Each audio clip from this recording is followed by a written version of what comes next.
Bueno, gracias, doctor Tipacti, por la presentación. Agradeciendo a los organizadores del evento, el doctor Cabrera, el doctor Bejarano, y también la presencia de nuestro maestro, el doctor Terra. Asimismo, nuestros colegas también del INEM, el doctor Rivera. Para nosotros es, en general, un privilegio poder estar aquí compartiendo con todos nuestros colegas. También estoy seguro que hay muchos estudiantes, residentes, todos hemos pasado por este camino. Y lo que voy a hacer en la ponencia al presentar el caso, vamos a presentar un casito acerca de una segmentectomía anatómica y voy a llevarlos por la secuencia de los pensamientos de todo lo que pasa por nosotros con respecto a la preparación del paciente y cómo la cirugía robótica torácica nos termina dando un poco de más luces a lo que nosotros ya nos hemos formado. Estoy seguro que hay muchos cirujanos de tórax residentes también aquí. Y la realidad de la cirugía torácica, cuando nosotros nos hemos formado, yo me formé en el Hospital Rebagliati, nosotros formábamos haciendo cirugía abierta, hacíamos toracoscopía, pero siempre nos quedaba la idea de qué más podemos hacer para poder lograr hacer la resección y disección ganglionar, ¿no? Que era algo que siempre nos tenía en mente. Cuando nosotros comenzamos el camino, tuvimos una formación con el doctor Terra, una formación bastante corta en Brasil, luego de un curso bastante corto, lo que nos animó luego a seguir el posgrado, que es un año. En ese proceso nuestra limitación era bastante grande. Podríamos tener muchos aspectos teóricos, pero en la práctica no lo aplicábamos. Y se nos hace ahora un reto para todos los que comenzamos esto, poder compartir con los colegas, y voy a tratar de compartir cosas que pasaron por nuestra mente y cómo, por ejemplo, ustedes podrían comenzar a captar pacientes y poder darles un mejor tratamiento, y por qué el enfoque de la cirugía robótica es una muy buena opción para estos casos. En este momento voy a presentar el caso de una paciente femenina de 41 años, es una paciente asintomática, que tenía como antecedentes haber tenido una cirugía de mama previamente. Igualmente una tomografía se le hace como parte de los controles, prácticamente un mes antes de la intervención que le realizamos nosotros, se le hace una tomografía y se encuentra un nódulo pulmonar en el segmento 6. Este nódulo es de 1.2 por 1.4. En ese momento no se le hacen mayores estudios, y se tiene esta muestra, ¿no?, en el nódulo. Se decide hacer el estadiaje correspondiendo a un estadio 1A2, T1, y es importante recordar algo. Nosotros podemos hacer la clasificación y el estadiaje, pero siempre y cuando también es bueno hacer algo que normalmente no está en nuestra práctica diaria, involucrarnos un poco más con lo que es el estadiaje ganglionar. A veces lo pasamos por alto, y en la cirugía robótica el estadiaje ganglionar es muy importante, y porque la disección ganglionar prácticamente es la cirugía del pulmón. Y ese es un concepto que lo aprendimos y entendimos que si disecamos los ganglios, estamos ya disecando los vasos. Y al disecar los vasos tenemos prácticamente controlada la cirugía. Entonces tenemos un caso que nos presentan oncología y qué pasa por la mente de un cirujano. Entonces vamos a darle un poco el enfoque de la valoración por parte de cirugía de tórax robótico. Conozco a la paciente en consulta, viene con la nota de oncología, y solamente en la nota encuentro esto, ¿no?, el estadiaje, nada más. Vamos a analizar un poco este estadio. Primero, es un tumor que está entre 1 y 2 centímetros, por lo que la definición es bastante clara. Y el tratamiento recomendado según las guías, ¿cuál es? Es la lobectomía más linfadenectomía sistémica, si el paciente es apto, o buscar por el tamaño, que es menos de 2 centímetros, la segmentectomía anatómica, siempre y cuando cumpla criterios quirúrgicos. Entonces, bastante interesante, porque estamos planteándonos un versus entre hacer una lobectomía, que es muy agresiva en un tumor tan pequeño que está buscando ese secundarismo, o una segmentectomía anatómica. Entonces, bastante interesante. Otro papel importante en este estadio es que el papel de la adyuvancia no se recomienda en este estadio. ¿Cuál es la supervivencia si se opera bien un paciente de este estadio? Que es uno de los estadios que más van a ver ustedes con los pacientes en el despistaje de neumología. tiene una supervivencia entre 80 y 90%, si es una buena resección, ojo, una resección completa. El pronóstico, por lo tanto, es bueno. Y lo otro, el control. Entonces, si nosotros hacemos toda esta valoración y hemos aplicado todas prácticamente las guías más importantes para poder entender cuánto importa hacer una buena cirugía en estos casos, ¿a qué vamos a enfrentarnos? Entonces, analizando la propuesta quirúrgica, normalmente la cirugía, y este es un resumen que nos debemos llevar a casa, ¿en qué momento se hace la cirugía en el estadio, en general en los cánceres de pulmones? Primero es en el estadio 1A a 2B. Desde aquí no hay ninguna excepción, es el 80% de las indicaciones de cirugía que más se van a ver en la práctica diaria. Este paciente va en esta indicación. Estadio de 1A a 2B. Son tumores resecables sin metástasis ganglionar extensa ni a distancia, va muy bien a la cirugía. Entonces, de las 4 grandes indicaciones de cirugía, ya estamos correctos de que esta paciente tiene que ser intervenida. La pregunta siguiente que pasa por nuestra mente es, ¿tendremos que hacerle una lobectomía o una segmentectomía anatómica? ¿Cuál es la indicación actual de una segmentectomía anatómica?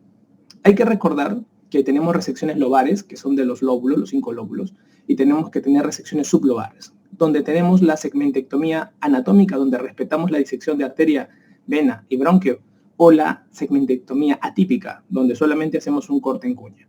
¿Por qué queremos hacer una segmentectomía anatómica? ¿Y cuál sería la indicación? Lo ideal hacerlo es en tumores T1A, que sean pequeños, menores de 2 centímetros, periféricos, y, ojo, que puedan tener un patrón que nos llame la atención. Uno de los patrones que más vamos a ver es este patrón de vidrio deslustrado, típico de este tipo de patologías. También la segmentectomía anatómica agarra mucho poder en pacientes que tienen una función pulmonar limitada. Como hemos visto en la exposición del doctor Bejarano, van a haber pacientes con pequeña función pulmonar y no podemos darnos el lujo de hacer una lobectomía. Podríamos hacer algo mucho más específico a la zona de tratamiento. Igualmente, hay que tratar de respetar el margen quirúrgico mayor de 2 centímetros y este es lo que nos lleva a poder decidir en este paciente. Tenemos un margen bueno, mayor de 2 centímetros, y lo más importante, si es un nódulo y tiene un margen mayor de 2 centímetros, va a ser muy complicado poder palparlo. Al ser complicado poder palparlo, entonces tenemos que saber muy bien la segmentectomía anatómica de la tomografía. Entonces, una de las cosas que estoy viendo bastante aquí es que nosotros podemos tener en consideración cómo segmentar el pulmón. Sé que hay residentes en este momento en la sala y sé que esto les puede ayudar. Nosotros los cirujanos solamente tenemos que, este es un resumen que les he traído, quédense con estas fotos, estas 5 incidencias. ¿Y por qué? Porque nos ponen esta tomografía y esta tomografía la lee un primer radiólogo y describe como que no hubiera nada. Y un segundo radiólogo le da duda. Cuando lo vemos nosotros identificamos el patrón de lesión. ¿Por qué? Porque es un nódulo pequeño. Y si vamos a hacer cirugía robótica, la cirugía robótica agarra mucho poder en los nódulos pequeños. Entonces, el primer corte que hacemos, acá les dejo un gráfico, me dejo llevar cuando se ven los vasos del cuello y vamos a ver las zonas apicales, sobre todo de ambos pulmones. Es el primer reparo para ver las apicales. El segundo reparo, cuando ustedes vean el ángulo del callado de la aorta, vas a encontrar tranquilamente la parte anterior, la parte apical, si de hecho quita el medio, y la parte posterior acá. En el otro lado vas a encontrar sobre todo la parte anterior, que es en este caso la apico posterior, y toda esta parte, la parte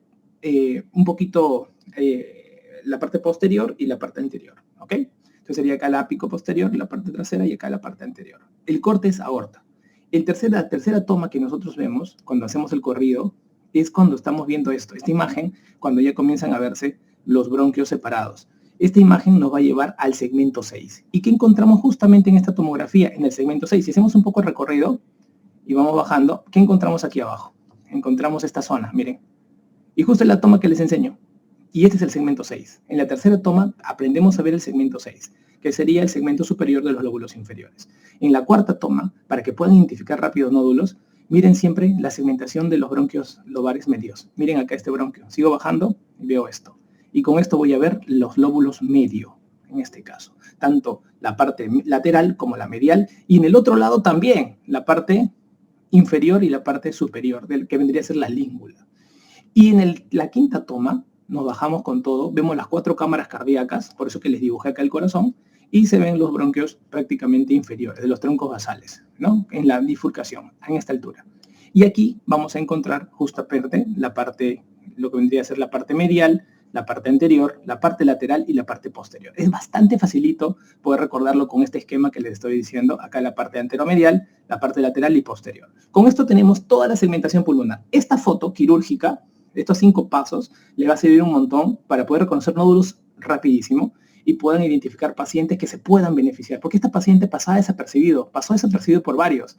Y cuando llegó a un segundo radiólogo que mira, ante la duda, terminamos mirándolo y sí, pues es un nódulo y teníamos que estadiarlo. Entonces, hasta este momento nos quedamos como estamos ahorita en el mundo viendo nódulos, pero vamos más allá. La cirugía robótica nos permite una adecuada resección ganglionar. ¿Por qué? Porque nos permite esto, mejor visión y control de la disección. Esto es lo que nos tenemos que llevar para decir que hacemos una buena cirugía. Primero, se debe realizar una linfadenectomía de al menos 3 estaciones ganglionares. Tenemos que conocer las 14 estaciones ganglionares. 3 estaciones ganglionares mediastinales donde incluíamos al grupo 7.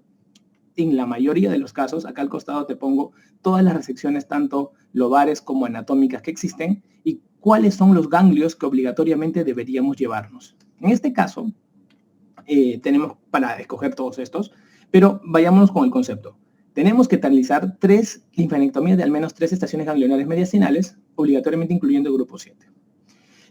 Resecar al menos una estación del N1, iliar intrapulmonar. Ustedes saben que tenemos los pulmones y tenemos la zona iliar. Todos estos ganglios que están cerca al ilio, todos como son cerca, son el N1, todos. Desde el grupo 10, grupo 11, 12, 13, 14.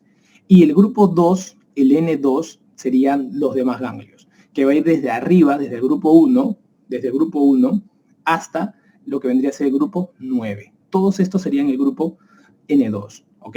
Entonces, todo este paquete yo tengo que tener identificado en mi cabeza. ¿Por qué? Porque no voy a disecar todos los ganglios. No voy a disecar todos los ganglios, pero hay ganglios mínimos que uno tiene que resecar, y por eso que esto es importante. Entonces, en cuanto al número de ganglios, ¿cuántos debemos resecar? Al menos 6 ganglios. Pregunta que nos tenemos que formular siempre. Al menos 6 ganglios en total. Mínimo 3 mediastinales de distintas estaciones, ojo, incluyendo el 7, y 3 ganglios del N1. 3. Podrían ser varios ciliares o interlobares, no hay problema. Entonces, en nuestra mente 6 ganglios. Entonces, si queremos hacer de verdad una cirugía robótica, no solamente aprendamos a disecar pulmón y reconocer qué segmento o qué lóbulo nos vamos a llevar, sino qué ganglios vamos a involucrar aquí. Vamos a aplicar este conocimiento a la paciente y ¿qué encontramos? Número 1, tenemos que trabajar sobre el lóbulo superior el segmento superior del lóbulo inferior, el S6. Entonces, tenemos que disecar en ella los ganglios del N1. Lógicamente, lo vamos a disecar siempre. Si se dan cuenta, en casi todos los segmentos y lóbulos, siempre se disecan el 10 porque es el ilio, el 11 que es el interlobar. A veces se puede disecar el 12, que es lobar. Segmentarios y subsegmentarios son un poquito más complejos, pero esto tiene que estar dentro de nuestra cirugía. Si no está dentro de nuestra cirugía, no estamos haciendo una buena cirugía. ¿Y qué ganglios mediastinales del N2 tenemos que llevarnos? Nos tenemos que llevar el grupo 7, que es el subcarinal, importantísimo, el 8 en el caso del par esofágico y el 9 del ligamento. O sea, también tenemos que llevarnos. Entonces, en nuestra cirugía, ya en la concepción de la técnica, vamos a comenzar. Por eso que cuando se inicia la disección de la cirugía, nosotros de frente vamos al ligamento pulmonar como paso número 1. Y en el paso número 1, ¿qué sacamos? Ganglios de ligamento pulmonar. Sacamos para muestra y enviamos. Entonces, estamos cumpliendo el requerimiento de tener ganglios N2. Luego, vamos a ir por la parte posterior. En esa subida de la parte posterior, nosotros podemos disecar, incluso buscando estos ganglios del 8, se pueden llevarlos del 8, o sea, está dentro del proceso. Y poder llegar con más facilidad, porque si estamos trabajando en cisura, podemos llegar, gracias a Dios, a la zona subcarinal. Y eso es un desafío en la cirugía robótica que se puede hacer con una gran visión. Acuérdense que la visión se multiplica por 10, entonces vamos a poder llegar. Y ya nos estamos llevando el 9, el 8 y el 7. Hemos cumplido con los requisitos del N2. Luego, haciendo solamente ese aspecto, ya tenemos prácticamente separado toda la zona del paquete. Ahora tenemos que dedicarnos a aislar nada más el segmento del S6 y vamos a ir al ilio, vamos a ir a la cisura y vamos a disecar el 10 y el 11. Entonces, esto es muy importante para poder tener en cuenta que la cirugía se tiene que operar antes de hacer el corte en el paciente y colocar los trócares, porque tenemos que entrar planificados. Porque, ¿qué pasa si no hago una buena disección ganglionar? Una buena pregunta. Vamos a aplicarlo acá con este paciente. A ver, voy a operar a este paciente. Solamente si le hiciera una segmentectomía típica, que muchas veces van a ver a un cuña, o solamente una segmentectomía anatómica y no diseco los ganglios, ¿qué es lo que pasa en el tiempo? Miren, sin resección mediastinal y con resección mediastinal en este paciente aplicado a este estadio, a 5 años de supervivencia, si no hemos hecho una buena resección mediastinal, miren la cantidad de supervivencia comparado a tener una supervivencia disecando los ganglios adecuados. O sea, es notable el cambio de diferencia de supervivencia. Esa es la primera característica que tenemos que ver siempre. La segunda, la probabilidad de indicar adyuvancia si correspondiera. Si tú desconoces, si no tienes los ganglios mediastinales disecados, no se puede administrar porque no se desconoce un poco que si se va a favorecer o no. En cambio, si tuvieras N2 positivos y vas a aplicar adyuvancia porque vas a poder hacerlo, ya que los tienes ahí, va a mejorar la supervivencia en un 10 a un 15%. Y la recurrencia locorregional es mucho mayor cuando tú no has hecho la disección ganglionar de un 10 a 20%, comparado a alguien que sí ha hecho una disección ganglionar. Entonces son 3 cosas las que hay que estudiar de por qué se disecan los ganglios en la cirugía robótica. Los ganglios van a ser la gran estrella en la cirugía robótica pulmonar en el cáncer de pulmón. Por eso que es muy importante conocer este gráfico y conocer acá, les dejo todos los lóbulos con los segmentos y qué ganglios nos debemos llevar y presentar. Y es una otra forma de fiscalizar y saber si se está haciendo una cirugía pulmonar para hacer un adecuado estadiaje quirúrgico, que es lo que importa. Entonces, en este caso, en este paciente, ya teniendo todos estos conocimientos, sabiendo a qué entramos, podemos hacer el abordaje. Se hace un abordaje robótico en la plataforma, hemos hecho una segmentectomía anatómica del segmento S6, se hace una disección individual de arteria, vena y bronquio del 6, se hará una resección del lóbulo con márgenes adecuados. Esto está en nuestra mente, tenemos que operar al paciente antes de tocarlo, es la forma de respetar a un paciente. Luego haremos una linfadenectomía sistémica, haremos estaciones de resección, tanto en carina, subcarinales 7, 8 esofágicos, 9 de ligamento, e iremos a la zona iliar e interlobar. Con esto ya tenemos todo acá. ¿Cuántos ganglios extrajimos en esta cirugía? 12 ganglios en total. El tiempo fue largo, 150 minutos, comparado a hacerlo toracoscópico abierto, mucho más rápido, ¿no? Pero la verdad que era una gran experiencia. En verdad, tener los vasos con el robot es distinto a haberlo hecho. Nosotros hicimos cirugía animal también en Brasil y es otra cosa tener a material experimental a que hacerlo con personas. Por lo tanto, esto también fue parte del proceso de curva, ¿no? Que ya lo vamos reduciendo poco a poco. Se hace la colocación de los puertos. Nosotros utilizamos 4 puertos de abordaje, básicamente para la cámara en la parte posterior y para nuestras zonas de disección propiamente y para la colocación del grapado. El posicionamiento es fundamental en la cirugía, ya que el paciente está más tiempo y por lo cual puede, incluso si se coloca mal al paciente en la posición, puede lesionar hasta el plexo braquial. Entonces tenemos que tener un posicionamiento adecuado. Es importante también hacer un bloqueo, hacemos un bloqueo torácico. Y también lo otro que importa mucho es tratar de tener una visión con los espacios. Y eso va a ser un reto cuando se comienza la cirugía torácica, el docking, ¿no? El preparar el robot al paciente. La colocación de trócares, por ello, es todo un arte. Y al inicio hemos tenido errores, al inicio se chocaban todas las piezas, pero es parte de la curva, como nos enseñaba el doctor Terra. Cuando se hace la disección ganglionar, se inicia la disección. Como se darán cuenta, los reparos vasculares son bastante nobles. Hay que tener la precisión, lo que mejora es que no vamos a temblar, la máquina nos quita eso, tiene un filtro de temblor, y por lo cual vamos a poder llegar con mucha facilidad a la zona de resección ganglionar y poder quitarlos.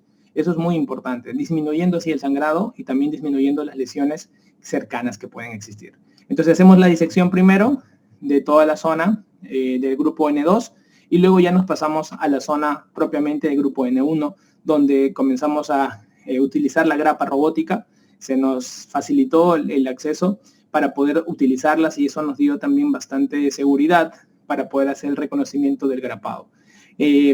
Todo el tiempo es importante tener una buena intubación, por eso en la parte del doctor Bejarano donde se hace la intubación y nosotros queremos que esté totalmente colapsada, nos permite tener una buena visibilidad. Y como usamos CO2, el diafragma está prácticamente echado y permite tener un buen espacio en la cavidad torácica para poder ejecutar la intervención. Luego de separar la parte vascular y la parte del bronquio, Nosotros, para saber exactamente si vamos a quitar el segmento que no tiene irrigación, utilizamos verde de indocianina, y el verde de indocianina nos va a permitir delimitar y separar la zona que no vamos a utilizar para la disección. Es el tejido que vamos a retirar, como el que se hizo en este caso. Como pueden observar ustedes, tratamos de quemar con el mismo, en este caso con la misma Maryland, quemamos todo como un límite y ya sabemos qué es lo que vamos a quitar, ¿no? Luego ya quitamos el color, en este caso, para ya poder engrapar la zona de lo que necesitamos retirar y no nos quedamos con nada más. Entonces, esto es muy importante. El control vascular es bastante exacto, bastante fino. Incluso, como una vez me lo dijeron y lo comprobé, la cirugía abierta para mí era muy fácil, la cirugía toracoscópica para mí se me complicaba, y luego cuando volvió la cirugía robótica es como que me saltara la toracoscópica, ¿no? La facilidad con que tú operas con la mano es muy sencillo, no es tan complicado, pero cuando uno se imagina al inicio sí parece complicado, para nosotros nos parecía un sueño, y luego ya uno va en la práctica perdiendo el miedo, ¿no? Que al final eso es muy importante. Vimos a la paciente prácticamente en el postoperatorio 1, tiene un drenaje de 150 cc, no hay fuga aérea, le damos de alta inmediatamente. Como dijo el doctor Terra en el inicio de la exposición, el dolor no es algo que nos va a importar, no es que el robot te hace menos dolor que la videotoracoscopía, nada que ver. Incluso hay doctores que hacen videotoracoscopía con mucha experiencia y lo hacen perfectamente bien. El tema es lo que acabo de comentar en este caso clínico, que me pareció muy importante compartirlo, que la disección ganglionar es la visibilidad, el menor trauma y la exactitud al hacer el estadiaje quirúrgico del cáncer nos permite tener un buen control del control del tumor. Y luego cuando el paciente pasa a la quimioterapia, en el caso que necesitara, va a tener mucho mejor éxito. Por lo tanto, estoy completamente seguro, y como ya se están viendo en los estudios y como ya los grandes centros de cáncer lo están tomando en cuenta, esto va a ayudar mucho, porque el tumor, la resección pulmonar, el parénquima, se accede, pero el hacerlo a nivel ganglionar es totalmente fundamental. El control del séptimo día, como podemos ver, los pulmones prácticamente expandidos y una muy buena evolución.